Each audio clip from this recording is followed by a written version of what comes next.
Según documentos de la época, el 30 de agosto de 1857 circuló por primera vez un ferrocarril en la Argentina.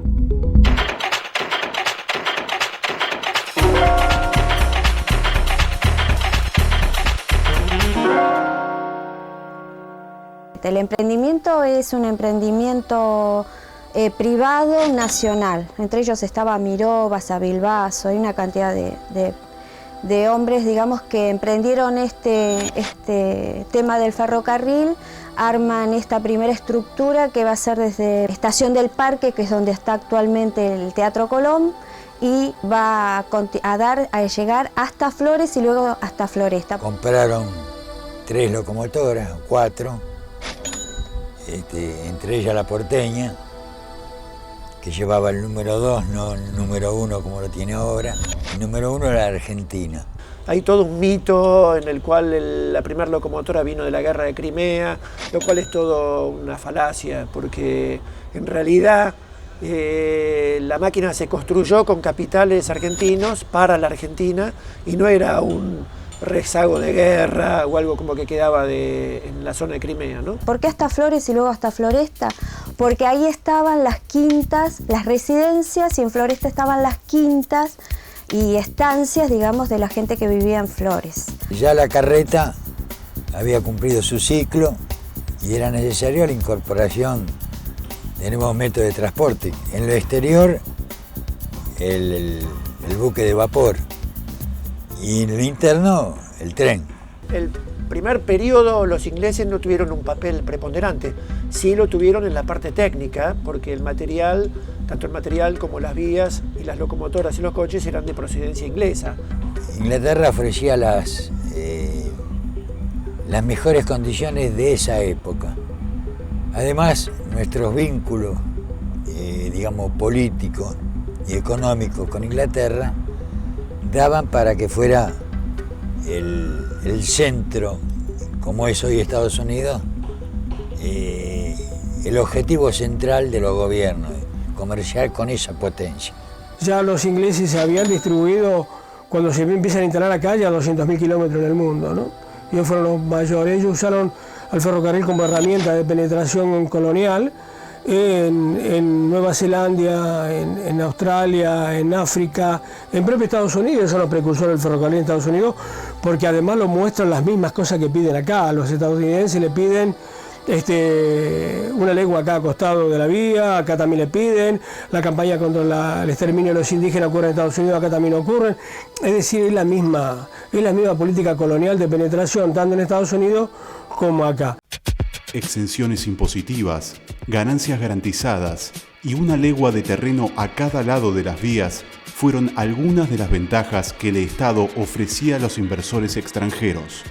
En poco tiempo y sin pagar un centavo, un puñado de empresarios británicos se convirtió en el principal grupo terrateniente del país. La ley Mitre preveía que después de descontar absolutamente todos los gastos se llevaban el 6,8% de las regalías, o sea que ese dinero se iba de la Argentina. Acá lo que hay que empezar a decir que desde que se colocó el primer metro de vía acá en este país, el Estado intervino.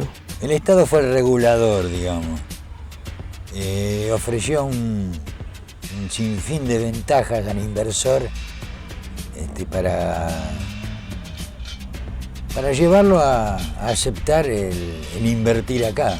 Las líneas de los ingleses van a converger esencialmente hacia los puertos. O sea, primero Buenos Aires, después se encuentran Bahía Blanca, después van a Rosario, después Mar del Plata. O sea, van descubriendo distintos lugares y las líneas ferroviarias van a converger esencialmente hacia ahí. Por supuesto, Buenos Aires, que tiene el puerto y la aduana. Los ferrocarriles del Estado van a tomar las provincias, esencialmente todo el norte y parte del sur patagónico, donde se van a desarrollar y tienen otro tipo de perfil, ¿sí? O sea, lo que hay es una integración del territorio nacional. Pensaban casi todos nuestros próceres de que el ferrocarril era una herramienta de progreso para el país. Lo que ellos no veían o no querían ver era la penetración colonial del ferrocarril en la Argentina, ¿no? Una vez que el Ferrocarril del Oeste da ganancia, el cipayo de Juárez Celma, que es el papá de todos los cipayos, le vende el ferrocarril a los ingleses, ¿no? Que es uno de los gobiernos más corruptos que hemos tenido nosotros acá en esta historia. Todos daban ganancia, porque recibían más de lo que invertían. El problema es cómo se utilizaban las ganancias. Es lo que sucede ahora con el país. A pesar de las críticas desde diversos sectores de la sociedad a las concesiones ferroviarias, el ferrocarril continuó la expansión iniciada durante los gobiernos de Mitre, Sarmiento y Avellaneda. Hubo un momento, inclusive alrededor de 1905, 1906, que la explosión que hubo en la Argentina, tanto en transporte como con la gran inyección de inmigrantes, de campos nuevos que se comenzaron a explotar, que hubo un momento que el ferrocarril hasta prácticamente se desbordó. Hubo que pensar que era el único medio de transporte dentro del territorio. Hubo un momento que se trajo material rodante que estuvo parado casi un año porque no había tiempo como para ponerlo en servicio. La verdad que fue una cosa muy grande lo que se hizo en ese momento.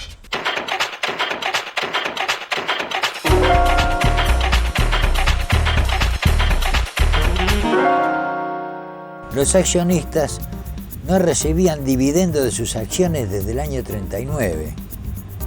Entonces quiere decir de que estaba la plata ahí guardada, pero nada más. Entonces el rédito económico del ferrocarril ya había dejado de existir. Entonces era necesario para los británicos desprenderse de eso. Y desprenderse no de cualquier manera, de la mejor manera.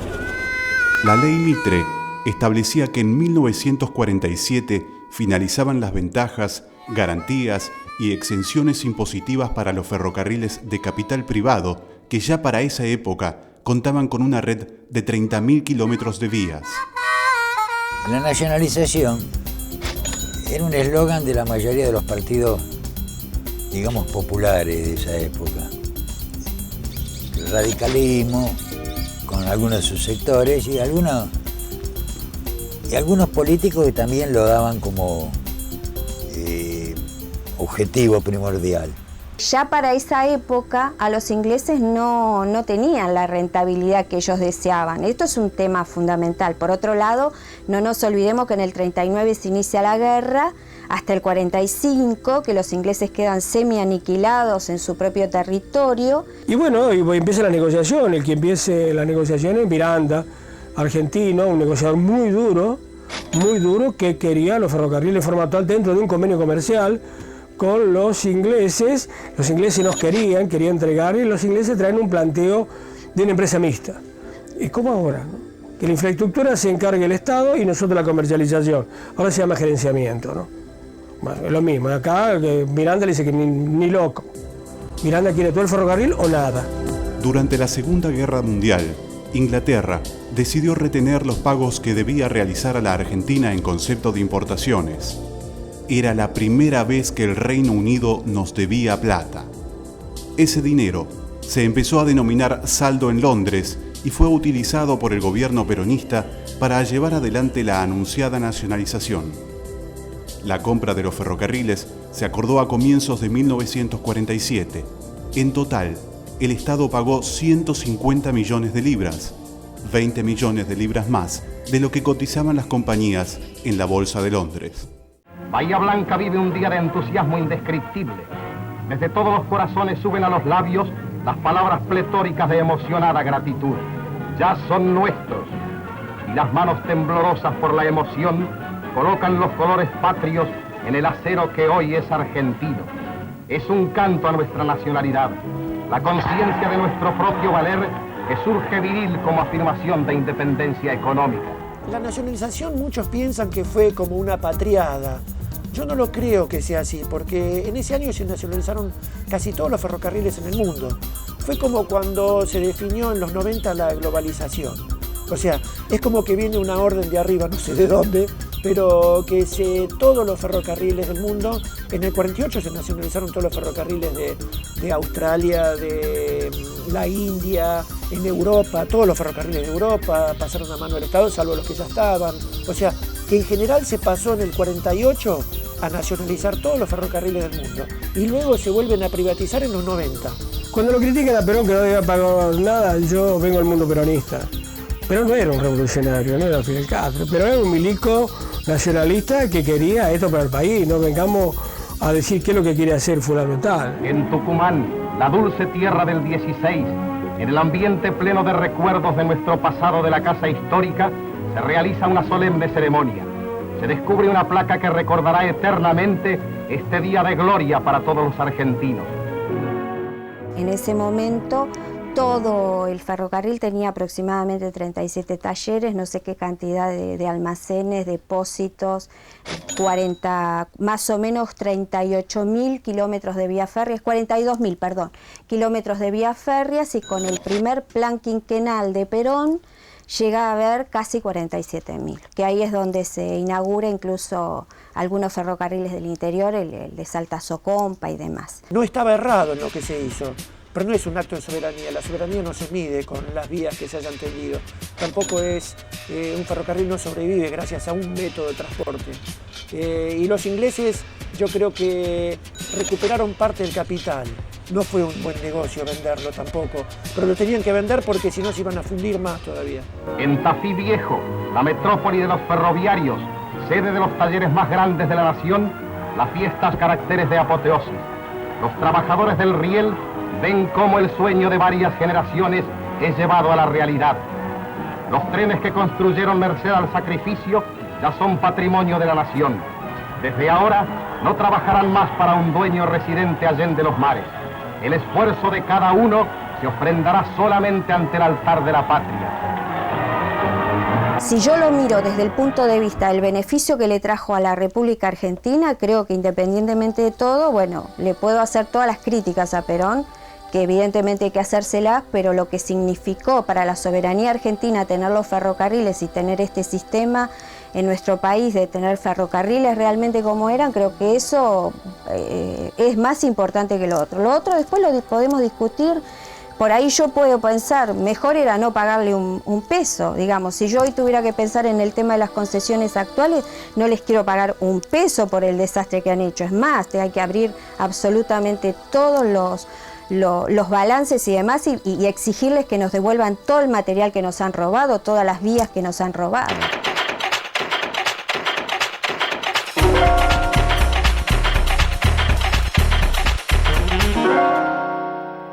La nacionalización dio lugar al cambio de denominaciones de las distintas líneas que se agruparon según el origen y el tipo de trocha. Surgieron así las líneas que hoy conocemos: Mitre, Belgrano, Urquiza, San Martín, Sarmiento y Roca. Independientemente de la voluntad de Perón, del gobierno, del peronismo, de los principales referentes políticos del momento, lo que se arma es este sistema integrado. Y ese sistema integrado lo que va a plantearse es una centralización desde todo el punto de vista del ferrocarril y una descentralización desde la parte administrativa y cómo se va a manejar el ferrocarril. Esto que se cuenta la importancia del jefe de estación, lo que se hacía en cada lugar. Siempre me llamó la atención y nunca me lo pude ni me lo pudieron explicar, es por qué pese a la publicidad, tanto del gobierno peronista como de los posteriores, nunca hubo un plan ferroviario. En el país no hubo un plan ferroviario. No sé si hubo un plan vial, que tampoco creo que haya existido. Otra cosa esencial que creo que hay que decir que en nuestro país no hay una ley de transporte, ni hay y que eso implique que esa ley de transporte, como hay en los países desarrollados del mundo, esa ley de transporte lo que debería hacer, ¿sí?, es regular, complementar el transporte terrestre, aéreo y fluvial.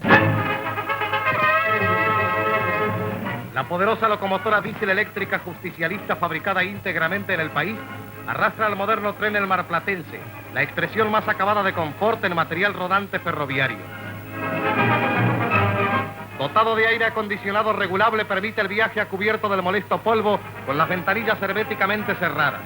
Sus asientos son reclinables y giratorios. Posee servicio radial individual y cuidada selección de música. La La suspensión ultra suave y el piso alfombrado permite al pasajero trasladarse de un lugar a otro del tren como si fuera sobre tierra firme. En el tiempo récord de 4 horas y media hasta Mar del Plata, brinda un viaje realmente encantador. Eso que se trajo en ese periodo marcaron una época que hoy día uno los ve y hasta le causa admiración, porque ver pasar un tren, cualquiera que sea de ellos, aunque sea de larga distancia, pero pasa el marplatense y la imagen de un país próspero, pocos lo pueden dar como ese. Junto con el marplatense, que pocos conocen, se incorporaron 1.500 chatas canadienses, que son las que hoy llevan los containers. O sea, fue una inversión brillante en ese momento. Se fabricó las primeras locomotoras 10 en el año 52 acá en talleres Liniers, que se llamaban las Justicialistas. Se fabricaron la primera locomotora que diseño el ingeniero Porta, diseño de aerodinámica, y los coches de aire acondicionado, el diseño aerodinámico que aún no andan, que es el Tren Alba, en Tercera de Tafí Viejo. Fabricamos llantas y ejes, y la exportamos a América Latina, y en Somisa andaba el tren laminador de rieles, que se vendían a todas las partes del mundo. Procedentes de los talleres de Tafí Viejo, Tucumán, llegan a Buenos Aires unidades íntegramente construidas por técnicos y obreros argentinos. Los amplios ventanales proveen una iluminación perfecta y su cierre hermético asegura la absoluta ausencia de polvo. Al mismo tiempo, el más moderno sistema de aire acondicionado regula la más grata ambientación. A comienzos de los 60, Álvaro Alzogaray, ministro de Economía de Arturo Frondizi, acordó la visita del general norteamericano Thomas Larkin para un estudio de transportes a cargo del Banco Mundial. Así, se diseñó el denominado Plan Larkin, que consistía en abandonar el 32% de las vías existentes, despedir 70.000 ferroviarios, reducir a chatarra todas las locomotoras a vapor, 70.000 vagones y 3.000 coches de pasajeros para comprar todo al exterior. O sea, es una avanzada para desestructurar los ferrocarriles esencialmente, porque tanto la Argentina, México y Brasil son países de largas distancias y se necesita el autotransporte automotor. Entonces ellos quieren imponer el autotransporte automotor en nuestros países, aunque ellos desarrollan el ferrocarril en los suyos. Cuando se largó el plan ese al público, generó un descontento muy grande porque implicaba cerrar muchísimos ramales. Onganía cerró el ramal Madariaga-Pinamar en plena época veraniega, diciendo que dio pérdida todo el invierno, porque ¿quién iba a Pinamar en viaje de turismo? Pero cuando llegó el verano, cerró el ramal Madariaga-Pinamar. De hecho, se cumplió casi al pie de la letra el plan Larkin con los años. Se fue haciendo, solo fue decayendo, porque había muchos ramales que ya no llevaban nada, una inundación lo tapó, no justificaba volver a abrirlo, y eran todos los que estaban en la lista del plan Larkin.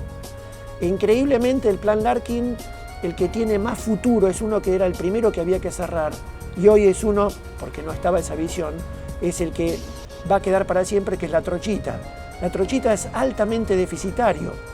No genera un peso y genera un erario al público y al Estado muy grande, pero no se puede tocar porque el turismo, porque digamos es una cosa que tiene un sabor muy especial, tiene un mito que no es en realidad. Pero bueno, va a sobrevivir lo que el plan Larkin decía, lo primero que había que cerrar.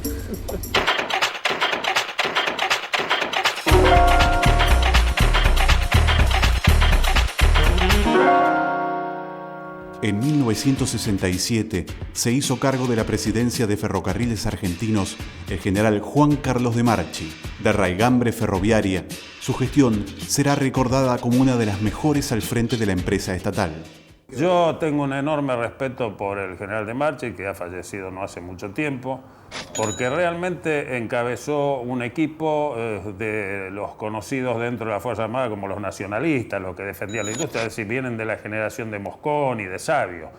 Y en realidad fue el último intento orgánico y grande, lamentablemente en un gobierno militar, en un gobierno de facto, pero fue el último intento de integrar un sistema de modernización de todo el sistema ferroviario. Se hicieron grandes avances en ese momento. Y en esa época se compraron más de 5.000 vagones que se hicieron en la Argentina, industria nacional, se incorporaron 200 locomotoras General Motors, o sea, gracias a eso todavía anda el ferrocarril. Ferrocarriles Argentinos buscó llamar la atención de los pasajeros con sus nuevos servicios, imponiendo un eslogan que marcó una época: su manera argentina de viajar por el país. Ahí estaba nuestro rayo de sol, con sus modernas y funcionales instalaciones.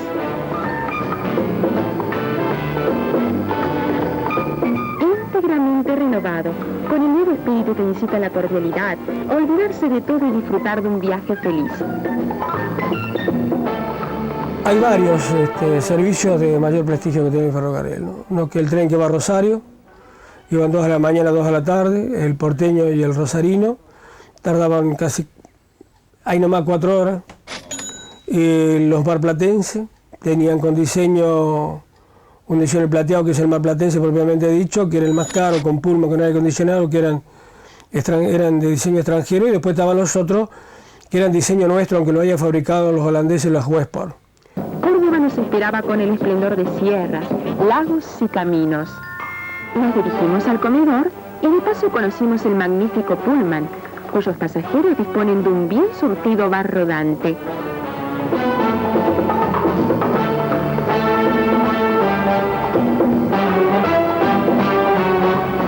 Fueron las vacaciones más bellas que hayamos tenido.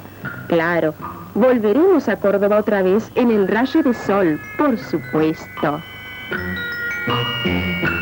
Yo creo que hay trenes de mucho prestigio en la Argentina: el Libertador, el Guía Mendoza, el Tucumano, el Rayo de Sol, que son trenes no de alta velocidad, de velocidad, que de Córdoba llegaban en 11 horas, a Tucumán llegaban en 16 horas. Anticipando el futuro.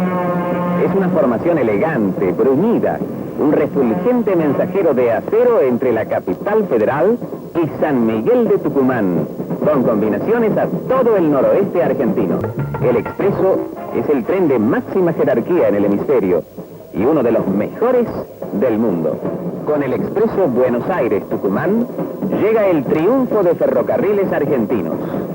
El resultado de una acción que no sabe de desmayos, una acción tenaz, protagonizada por todos los ferroviarios argentinos.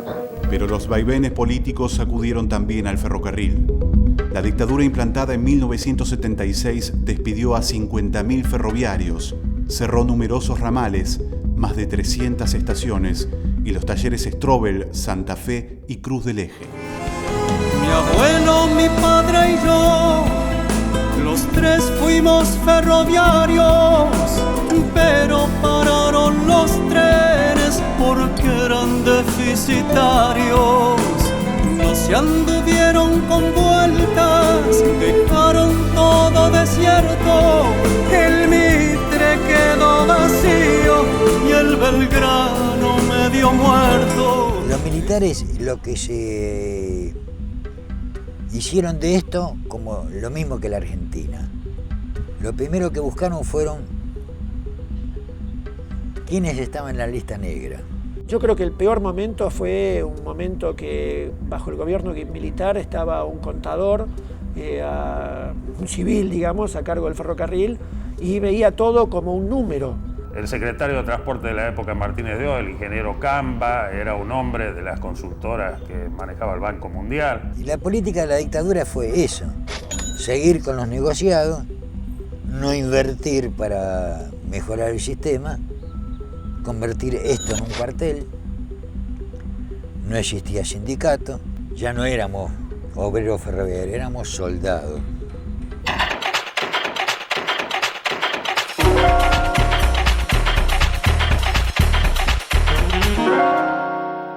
Entre 1991 y 1992, el gobierno de Carlos Menem asestó el golpe de gracia a los ferrocarriles argentinos. La red metropolitana de Buenos Aires y la red de carga fueron privatizadas, en tanto que los servicios interurbanos de pasajeros fueron transferidos a las maltrechas economías provinciales. En marzo de 1993 corrieron por última vez los principales trenes de larga distancia. Más de 70.000 ferroviarios quedaron en la vía y miles de pueblos perdieron para siempre el tren. ¿Quiénes defendieron los ferrocarriles? Los trabajadores y los pueblos que le iban queriendo ya levantar los ramales. O sea, los pueblos que le iban levantando los ramales eran los que salían a pelear. Pero indudablemente Buenos Aires es muy fuerte. Todo lo que tiene que ver con esta ciudad puerto y con esta ciudad que también coloniza el interior, y esto hay que decirlo porque Buenos Aires te coloniza, bueno, pudieron con el mensaje, por eso concretamente los ferrocarriles se entregaron a las concesiones y ahí estamos. ¿Cómo se llega a 1993? Y ya evidentemente no había más ganas de seguir con el ferrocarril, porque para esa fecha el tráfico había decaído a niveles inaceptables. Había que mantener un ferrocarril con un déficit pavoroso, no se transportaba nada, había mucha falta de respeto por parte del ferroviario hacia sus clientes. No respetó al cliente el ferrocarril. Era muy común esos trenes cancelados, no había manera de llegar al centro, atrasos, y la carga, se robaban la mitad de la carga. Es una realidad. Dentro del mismo Ferrocarriles Argentinos hay una cantidad enorme de gente, digamos, que sirve a estos intereses. Desde adentro se combate al propio ferrocarril. Hubo toda una infiltración de funcionarios que era una mezcla, ¿no?, de acomodos políticos, incapacidades y gente interesada en destruir el modo ferroviario. Esto ayudó muchísimo. Y dirigentes gremiales que también, por incomprensión a veces y otras veces por negocios directos, ayudaron a esa destrucción. Se modernizaron estaciones, se hicieron baños en las estaciones. Eso no, el capital privado, la empresa Metropolitano, no puso ni un peso por eso. Eso fue todo financiado por el Estado. El Estado que se lo acusaba de ser causante de la crisis con un déficit de 2 millones, como decía el conde Neustadt, de 2 millones de dólares por día. Bueno, ahora no son 2 millones, supongo que deben ser más, con los subsidios y regalías y todo lo demás. Los medios de comunicación sirvieron para esto, totalmente. O sea, el planteo ¿cuál era? Que los ferroviarios eran caros, que era más caro que la guerra de Vietnam, que no se aumentaban los salarios porque realmente eran culpables porque ganaban demasiado. Y que los privados eran honestos, castos y puros. Y bueno, que nosotros los ferroviarios éramos todos coimeros, corruptos, y bueno, eso se internalizó en la sociedad y en el mismo mundo subjetivo ferroviario, que vos tenías sensación de culpa. De los 35.000 kilómetros de vías operables en el año 1989, hoy hay 22.000 kilómetros concesionados, pero de ellos solo quedan 6.000 kilómetros realmente utilizables. El plan de concesiones, ¿cómo fue? Basado en disminuir el déficit o eliminarlo y en modernización. Bueno, está todo a la vista. No solo que no se eliminó el déficit, sino que el subsidio hoy es mucho mayor por unidad producida que en la época de Ferrocarriles Argentinos. Hay muchísimos menos servicios, el material está destruido. En esta semana, por ejemplo, hubo ayer 8 descarrilamientos en la empresa ALL que maneja el San Martín y el Urquiza. Esto no sale en los diarios, porque en realidad, salvo un descarrilamiento que hubo acá, que se cortó un eje a una locomotora, cosa imposible de que pase si se hacen las cosas como corresponde. Bueno, eso indica que el sistema está prácticamente destruido. En materia de turismo, el ferrocarril ha demostrado ser un gran negocio. Sin embargo, el tren patagónico y la trochita son los únicos que se están explotando en tal sentido. Aún aguardan su reactivación, el tren a las nubes y el tren de las sierras. Mientras tanto, comenzó a rodar el proyecto del tren bala. El tren bala es un anuncio que me parece un disparate mentarlo en una situación, digamos, de pobreza y miseria como está el sistema ferroviario argentino. El desmantelamiento ferroviario fue igual que el desmantelamiento petrolero. YPF da ganancias hoy, ¿con qué? Con la misma estructura que tenía antes de ser enajenado. El esquema de privatizaciones adolece de algunas falencias. La más importante es que la vía sigue siendo del Estado. O es todo del Estado o no es nada del Estado. Yo lo que creo que el patrimonio nacional tiene que volver a nosotros, o sea, los ferrocarriles tienen que volver al Estado. Todo lo estatal da pérdida. Resulta que países atrasados de Europa como España, Francia, Inglaterra con Thatcher, Italia, tienen ferrocarriles estatales. Yo no sé qué atrasados que están, que no nos imitan a nosotros. Somos tan piola. Aparentemente, con este último despelote que se armó en Constitución, el gobierno ha anunciado la creación de 2 organismos, parecido a los que tiene España, pero España los copió de un proyecto de ley que salió de esta organización y que está en la plataforma del presidente Kirchner. El único que puede desarrollar el ferrocarril y que tenga futuro es el Estado. Hoy lo que tenemos en el transporte en la Argentina, por eso el desastre que tenemos, es un servicio privado, donde hay lucro. Con la plata que este año el gobierno dice que va a aplicar a ferrocarriles, que habla de 6.000 millones de pesos, se pueden reconstituir 7.000 kilómetros de vía para circular a 120 kilómetros por hora, se pueden comprar 70 locomotoras diésel nuevas y se pueden comprar 950 coches de pasajeros, con lo que se reconstituiría todo el sistema a todo el país con tecnología y velocidades razonables. A 150 años de su aparición en el país, el ferrocarril atraviesa una crisis que puede ser terminal. La precariedad de los escasos servicios interurbanos, las anomalías en las concesiones y el patético estado de la red metropolitana obligan a abrir un debate postergado. La emergencia vial, la crisis de las economías regionales y la desaparición de miles de pueblos fueron el alto costo pagado por abandonar los trenes. Varios proyectos de ley aguardan ser tratados por el Congreso para reestructurar los rieles en la Argentina. Tal vez sea el momento de no dejar pasar una vez más el tren de la historia, una historia de hierro.